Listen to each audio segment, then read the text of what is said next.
जीव गर्भ में होता है तो उस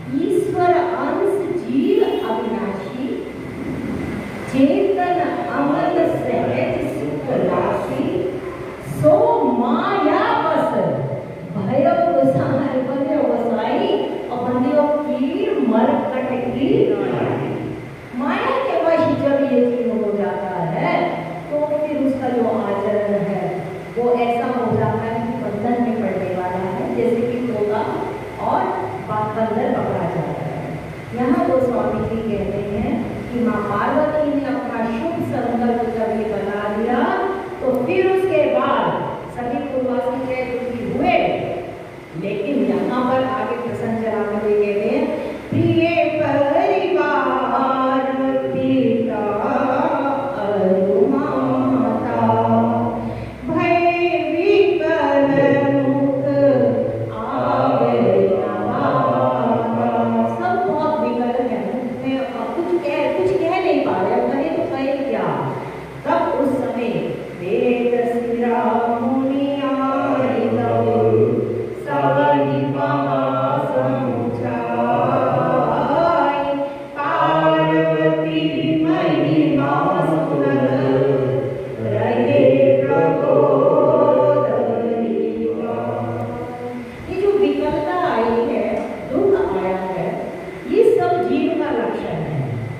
कहते हैं ना कि ज्ञान अज्ञान हर्ष दुख ये सब मान अपमान ये सब जीव के लक्षण है। हम जीव अवस्था में तो ये सब इन सब में हमें दुख लगता है, लेकिन कोई सदगुरु आ जाए, कोई मुनि आ जाए, फिर वो हमें ज्ञान देता है कि तुम क्या करो। गीता को देखें तो अर्जुन शुरू में जो शुरू होता है वो विषाद योग से है।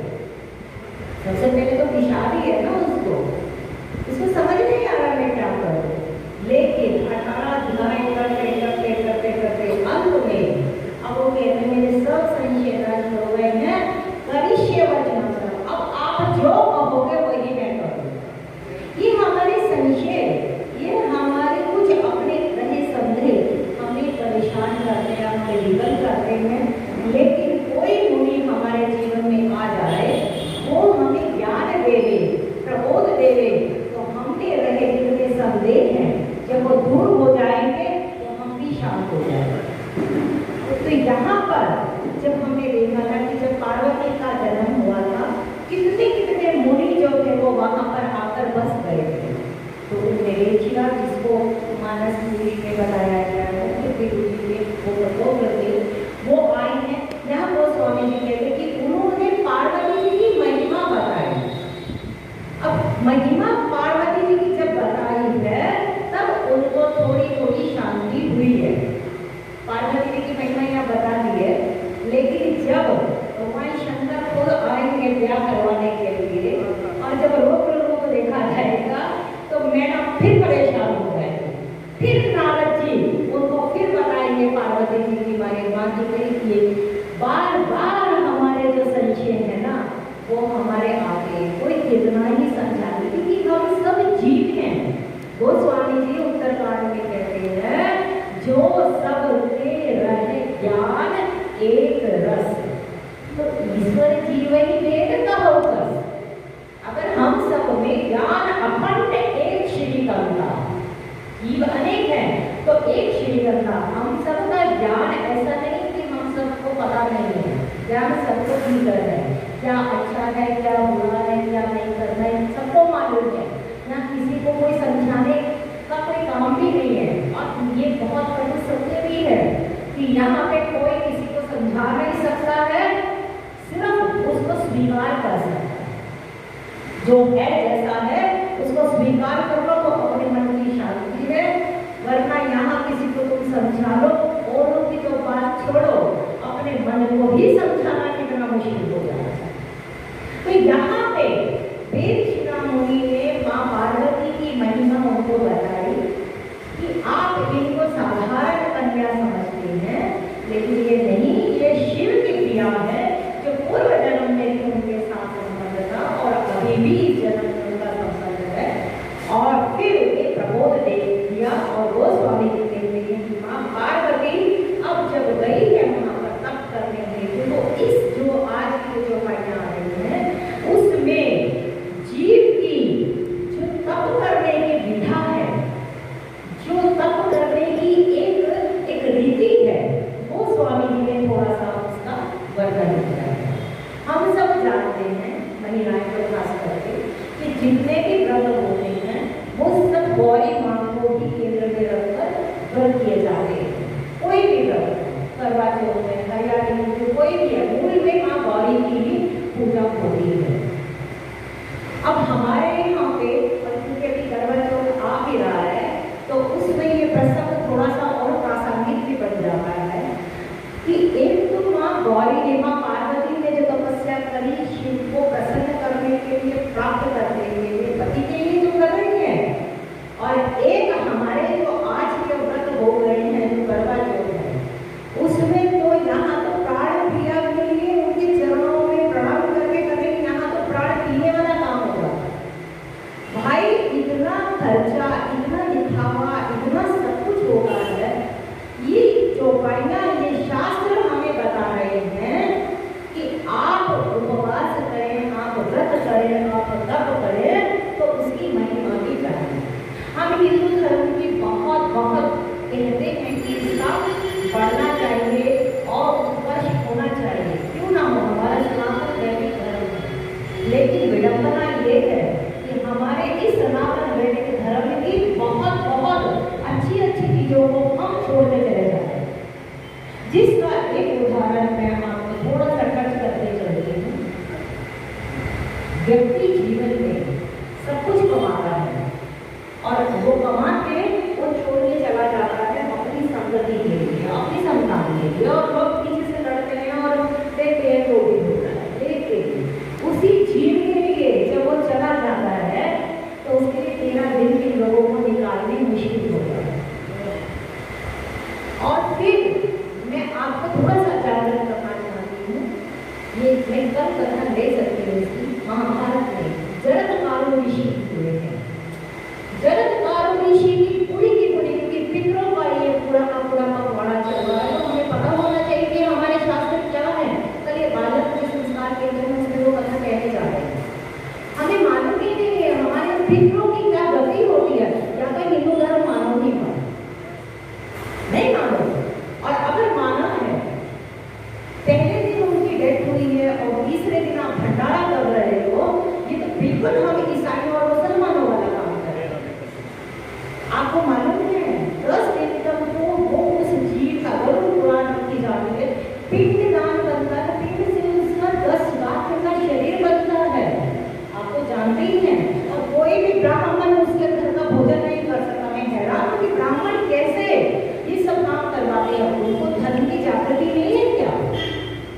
और आज हमारे बच्चे वही तो सीख रहे हैं जो हम आज कर रहे हैं। और वो सोच लो कि अपना कुछ नहीं होने वाला, फिर किसी तो धर्म की हम, क्योंकि हम अपने सामने सामने ही क्यों, कारण है कि समय नहीं है, कोई बैठना नहीं करता। जिस व्यक्ति ने पूरा जीवन तुम्हारे लिए निकाला, आज उसके लिए तुम्हारे पास समय नहीं है, क्योंकि उसने तप करना पड़ता है, अपना समय देना पड़ रहा है। तुम्हारे को वो शास्त्र अनुसार कुछ जो काम है वो करने पड़ेंगे, या तो उस चीज को मानो मत। और मैं बता दूं कि बिल्कुल सत्य बात है, पितृ पीड़ा वो भी है लोगों के घर में। अगर उनके बच्चों की शादी नहीं हो रही है, उनके घर में बच्चे अगर हो रहे हैं तो विकलांग हो रहे हैं, या बालक नहीं हो रहे हैं, घर में कलेश रहता है बहुत ज्यादा, ये आप दिखवा लेना, ये पितृ पीड़ा का ही लक्षण हो। वो बताएगा कि पितृदोष है। और पितृदोष क्यों है? क्योंकि उन्होंने सब कुछ तुम्हें दिया और तुमने उसके लिए क्या किया। इतना तो हम कर सकते हैं इस पखवाड़े में। सूर्य को हम जब जल दें तो पितृ प्रसन्न हो रही है।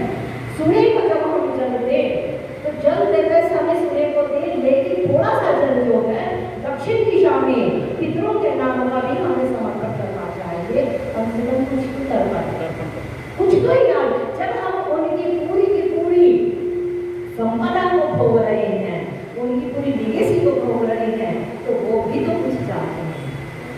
तो ये हमें, और आज हमारी जो चौपाइयाँ आ रही हैं माँ पार्वती के माध्यम से हम जीवों को थोड़ा सचेत करने के लिए कि तप करना है वो कैसी विधा होनी चाहिए।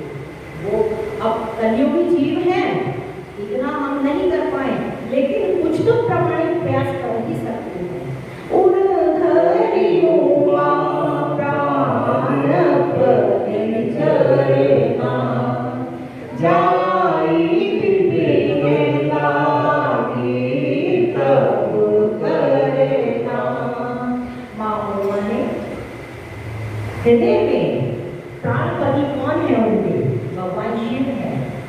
प्राणपति का मतलब इसलिए बताया क्योंकि भगवान शंकर ही प्राणपति है, वही सबके वही संहारक तत्व है, वही प्राण देते हैं। उस प्राणपति के चरणों को अपने हृदय में धारण करके अब माँ पार्वती तप करने के लिए चल पड़ी है।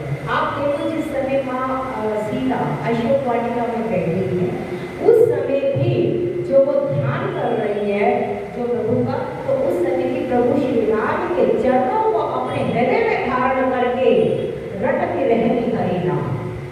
हृदय में प्रभु का ध्यान हो, उनके चरणों का, क्योंकि चरणों की पूजा बहुत मानी गई है कि जिसने चरणों की प्रभु का मुख जो मुखड़े का देखा, मुखड़े की माया लागी है, मुखड़े से प्रभु अपनी माया का विस्तार करते हैं, लेकिन जो चरणों की भक्ति करता है उसको शरणागति प्राप्त होती है। तो माँ उमा ने भी, माँ जानकी ने भी चरणों का ध्यान करते हुए और अयोध्या कांड में भरत जी ने भी चरण पीठ करुणा निधारे, वो भी वहां पर प्रभु के चरणों का ध्यान करते करते तप कर रहे हैं। और अति सुकुमार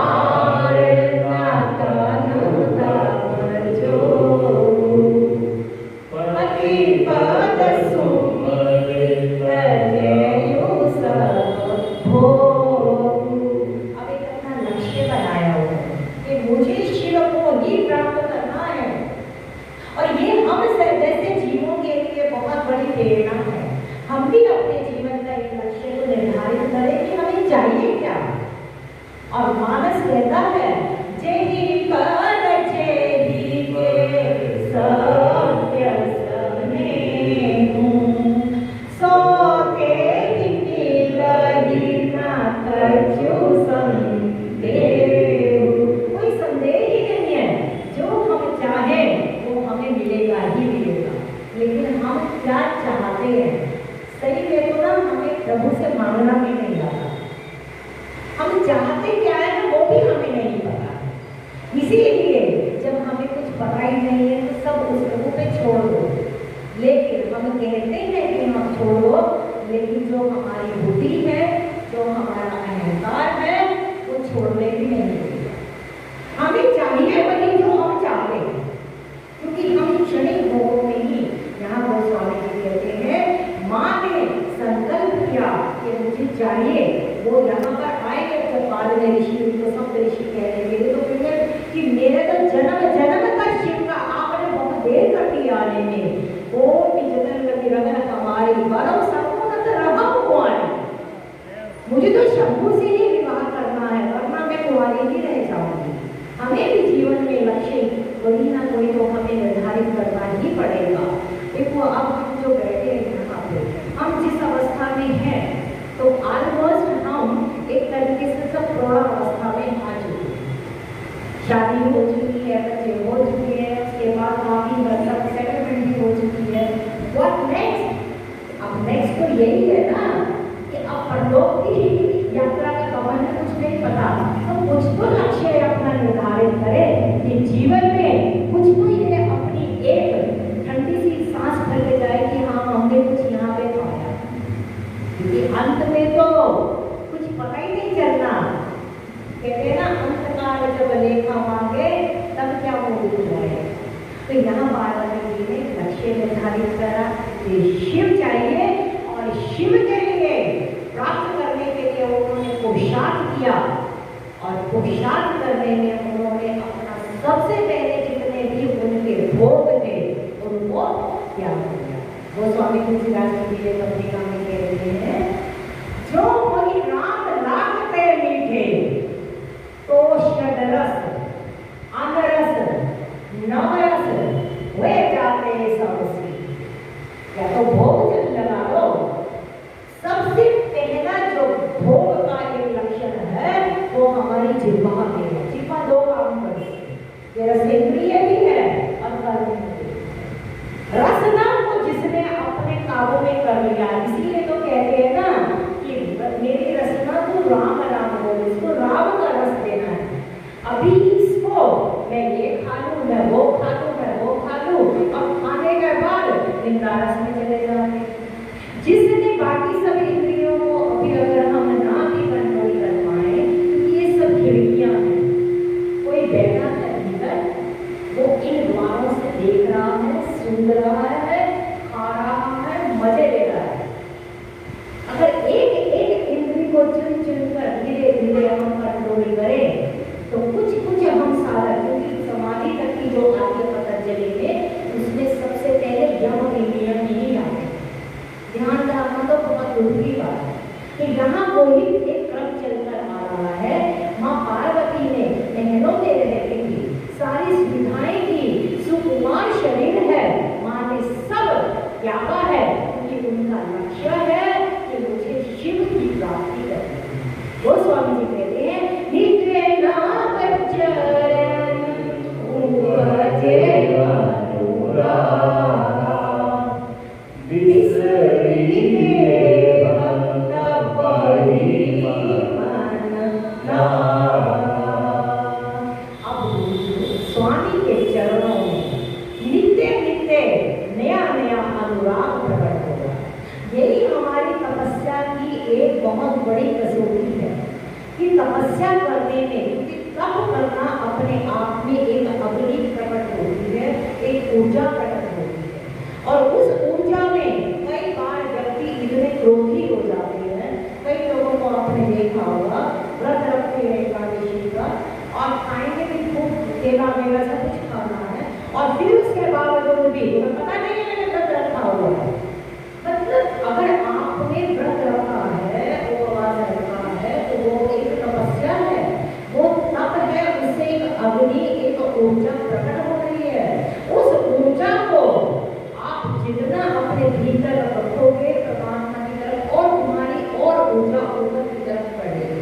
लेकिन हम उस ऊर्जा को सारे को क्रोध के रूप में बाहर निकालने के लिए, गुस्से के रूप में, रोष के रूप में, कई बार आप देखें व्रत जो तब करता होता है व्यक्ति, वो बोलेगा तो शायद कुछ नहीं, लेकिन उसकी आंखें ही ऐसी होगी कि दूसरे को खा जाए, क्योंकि एनर्जी आ रही है, तब से एनर्जी आ रही है, ऊर्जा बढ़ रही है। माँ यहाँ पर गोस्वामी जी कहते हैं माँ पार्वती जो तप कर रही है, उससे रोज के रोज भगवान शंकर के चरणों में उनका और प्रेम बढ़ता चला जा रहा है, और बढ़ता जा रहा है। और उसका क्या हुआ, बिसरी देह तप मन लागा। देह के अब स्वरूप छूट गई, और जो मेरा मन है, माँ पार्वती का जो मन है, अब तप के अंदर लीन हो गया। हमें दूसरों जैसे कई बार आप ध्यान करने बैठो तो आप कभी ये दर्द हो रहा है, कभी ये वाला दर्द हो रहा है, कभी कमर दर्द हो रही है, ये जो चीजें होती हैं क्यों हो रही हैं, क्योंकि अभी हमारी चित्त वृत्ति देह के साथ जुड़ी है। जब वो चित्त वृत्ति हमारी देह से हटकर परमात्मा के साथ जुड़ जाती है, तो फिर मन को कृष्ण ने अपनी विभूति बनाया है लीला में, कि मन में भी विभूति है। तो मन चंचल भी बहुत है, और कृष्ण चंचल कम है। तो अर्जुन का एक प्रश्न है बड़ा अच्छा, और वो हमारा ही प्रश्न है। अर्जुन कहता है कि प्रभु मेरा मन बहुत चंचल है, वायु को एक बार हाथ में पकड़ लेना आसान होगा, लेकिन इस मन को पकड़ना आसान नहीं है, मैं क्या करूं? तो उन्होंने सिर्फ दो ही उसके उपाय बताए हैं, और कोई नहीं बताया। मन को अगर तुमने निरुद्ध करना है, रोकना है, एक तो अभ्यास से। अभ्यास क्या? धीरे धीरे जो हम ये सत्संग में आ गए, अभ्यास में भी आदत पड़ जाए। जो हम सत्संग में हो जाते हैं तो होता है ना, मन में बैठ कि चलो अब समय हो गया, अब पहुंचो, ना भी आने के मन में ग्लानि सी रहती है। एक अभ्यास और एक वैराग्य। बिना वैराग्य के आप सोचो कि मन को हम काबू कर ले, मन काबू करने वाला नहीं है।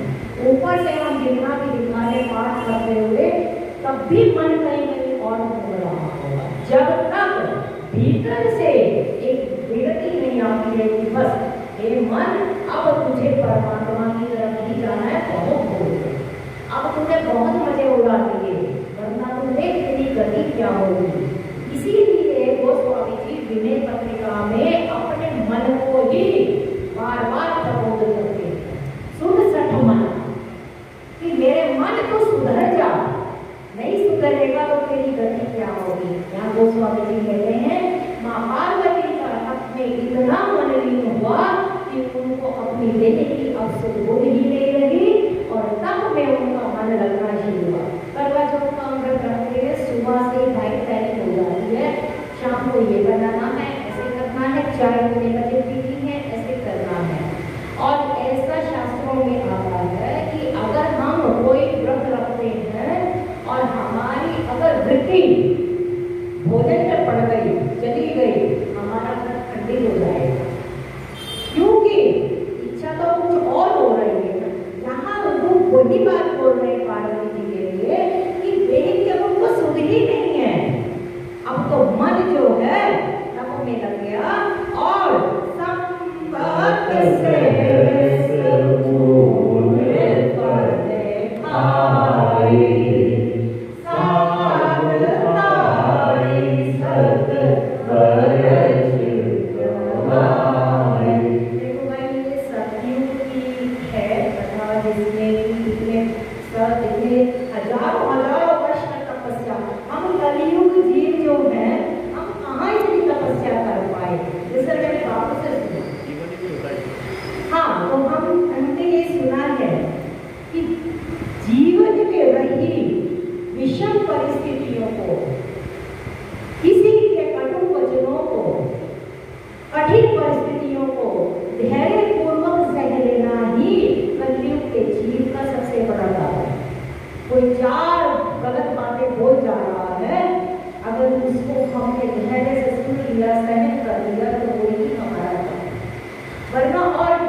मूल खाए, फिर 100 वर्ष तक उन्होंने साफ पत्ते खाए, और फिर कच्छ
बाद माँ की क्या प्रतिक्रिया आई है या क्या आगे का पसंद है उसका कुछ कर वर्णन किया जाएगा। तो भले राम